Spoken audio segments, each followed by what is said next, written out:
class 5th and the chapter is 3. The chapter name is Wolf and the House Dog. Student, this is also a very message giving chapter. इसमें भी आपको कुछ संदेश मिलेंगे, आपको कुछ मोरल वैल्यू मिलेंगे. तो लास्ट में हम मोरल वैल्यू के बारे में चर्चा करते हैं. पहले हम लोग चैप्टर्स को पढ़ के समझते हैं. There was once a wolf who got very little to eat because the dogs of the village were always wide awake and watchful. He was really nothing but skin and bones, and it made him very downhearted to think of it. Student, यहाँ पे एक word आया है wide awake and watchful. इसका मतलब होता है always being alert. और एक और वर्ड्स यहाँ पे दिया हुआ है skin and bones. The meaning of skin and bones इसका मतलब होता है वेरी थिन यानी कि बहुत दुबला पतला.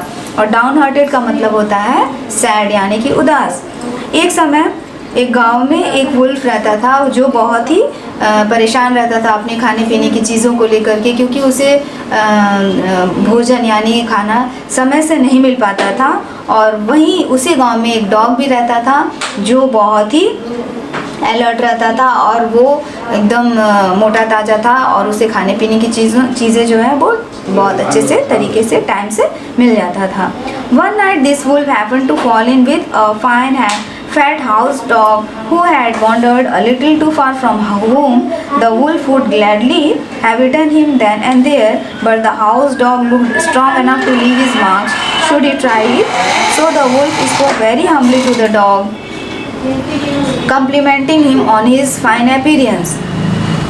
एक रात जो वुल्फ था वो उसने सोचा कि क्योंकि उसका जो है घर उस डॉग से करीब में ही था, तो उसने सोचा कि क्यों ना जा कर के पूछते हैं कि उस डॉग को किस तरह से नियमित रूप से भोजन प्राप्त हो जाता है, यानी कि भोजन यानी कि खाना उसे मिल जाता है. You can be as well fed as I am if you want to, replied the dog.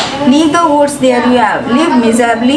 Why, you have to fight hard for every bite you get. Follow my example and you will get along beautifully. What must I do? asked the wolf.